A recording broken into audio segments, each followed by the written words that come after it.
నీ ఇష్టం వచ్చినట్టు ఇవాళ కూలగొడతానంటే పేద ప్రజలు వదిలిపెట్టారు రేవంత్ రెడ్డి గారు నిన్ను, నీ రాహుల్ గాంధీని.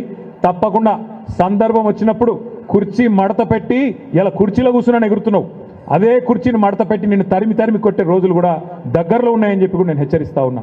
ఇది మంచిది కాదు పద్ధతి, ఇది మంచిది కాదు. ఏనాడు కూడా ఏ ప్రభుత్వం కూడా పేదవాడి కంటిలో కన్నీరు చూసిన ఏ ప్రభుత్వం కూడా నిలవలేదు. ఇది మంచి పద్ధతి అయితే కాదు. ఇంకొక మాట కూడా నేను అడుగుతా ఉన్నా రేవంత్ రెడ్డి గారిని, అసలు నేను ఎందుకు గెలిపించిన ప్రజలు? ఎందుకు గెలిపించినారు? నేను ఏ బేసిస్లో గెలిపించారు? ఏ ప్రాతిపదికన గెలిపించినారు? మీరు చెప్పినారు పేద ప్రజలకి ఒక రంగుల కళ లాంటి సినిమా చూపెట్టినారు.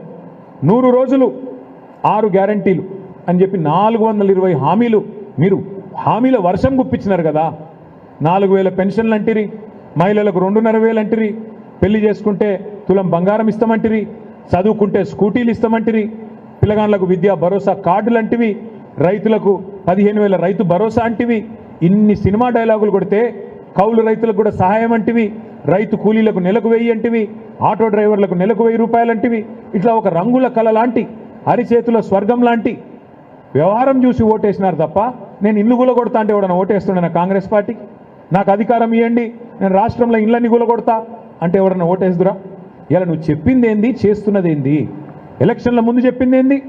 నన్ను అంత మంచిగా చేస్తా, కేసీఆర్ చేసిన దానికంటే కుడి చేయి చేస్తా అని చెప్పినావు. పేదలను నెత్తిన పెట్టుకొని చూసుకుంటా అన్నావు. మరి ఇలా చేస్తున్నది ఏంది?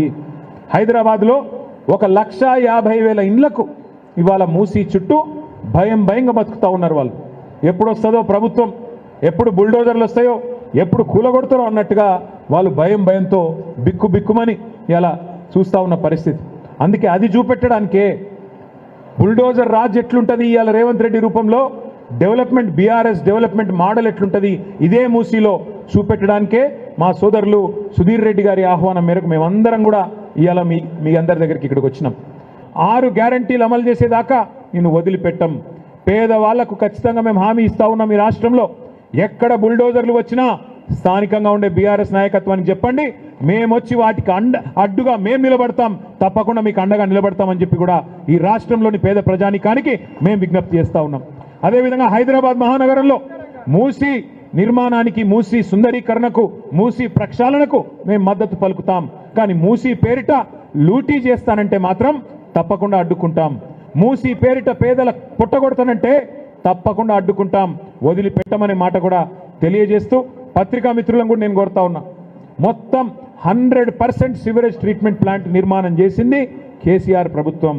గోదావరి నీళ్లను హైదరాబాద్ నెత్తి మీద కుండబెట్టినట్టు కొండ పోచమ్మ సాగర్కి తీసుకొచ్చింది కేసీఆర్ ప్రభుత్వం. ఇవాళ మొత్తం వడ్డిచ్చిన విస్తర్లాగా మూసీ ప్రక్షాళనను కూడా బ్రహ్మాండంగా రేవంత్ రెడ్డి గారి చేతుల్లో పెట్టి, అయ్యా మరి చేయండి, పూర్తి చేయండి అంటే అది చేతగాక 2.5 ఏళ్ళు గడిచినా ఒక్క ఇల్లు కట్టలేదు హైదరాబాద్లో రేవంత్ రెడ్డి గారు. ఒక్కటంటే ఒక్క ఇల్లు నిర్మాణం చేయలేదు హైదరాబాద్లో. కేసీఆర్ గారు 1,00,000 డబుల్ బెడ్రూమ్ ఇల్లు కడితే నువ్వు ఒక్క ఇల్లు కట్టినావు హైదరాబాద్లో. ఇందిరమ్మ ఇల్లు అని ఇలా మేము కట్టిన ఇళ్లకు రంగులు వేస్తున్నాడు పెయింటర్ బాబు. రంగులు మార్చి ఇవాళ ఆ ఇండ్లకు రంగులు మార్చి 3 రంగులు పూసి ఇది మాయి అని డబ్బా కొట్టుకునే ప్రయత్నం చేస్తున్నాడు రేవంత్ రెడ్డి గారు. నేను ఛాలెంజ్ చేస్తా ఉన్నా రేవంత్ రెడ్డి గారు, ఈ 2.5 ఏళ్లలో హైదరాబాద్లో ఒక్క ఇల్లు నువ్వు కట్టినట్టు చూపెడితే నేను శాశ్వతంగా రాజకీయాలు వదిలేస్తా అని చెప్పి నేను ఇవాళ సవాల్ చేస్తా ఉన్నా. ఇంకా 2.5 ఏళ్ళు మాత్రమే మిగిలింది నీకు. చేతనైతే చిత్తశుద్ధి ఉంటే ఇచ్చిన హామీలు అమలు చేయి, అంతేగాని పేదల గూళ్ళు కొడతాం ఇష్టం వచ్చినట్టు వాళ్ళకు నోరు లేనోళ్ళు కదా ఏం చేస్తారు అనుకుంటే హైదరాబాద్లో ఉండే కేసీఆర్ గారి సైన్యం, హైదరాబాద్లో ఉండే బీఆర్ఎస్ దళం మేమందరం కూడా నీ బుల్డోజర్లకు అడ్డం వస్తామనే మాట కూడా మళ్ళొక్కసారి తెలియజేస్తూ, విధ్వంసం కాదు నిర్మాణం జరగాలి. మీరు సుందరీకరణ చేయాలనుకుంటే కూడా ఒక్క ఇల్లు కూలగొట్టకుండా చేయండి, మేము కూడా మద్దతు ఇస్తాం.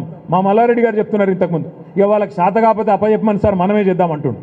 వాళ్ళకి చేత కాకపోతే రేవంత్ రెడ్డి గారు నీకు చేత కాకపోతే మూసీ సుందరీకరణ 16,000 కోట్లతో మేము చేసి చూపెడతాం. మా సుధీర్ రెడ్డికి అప్పచెప్పు, మేము చేసి చూపెడతాం.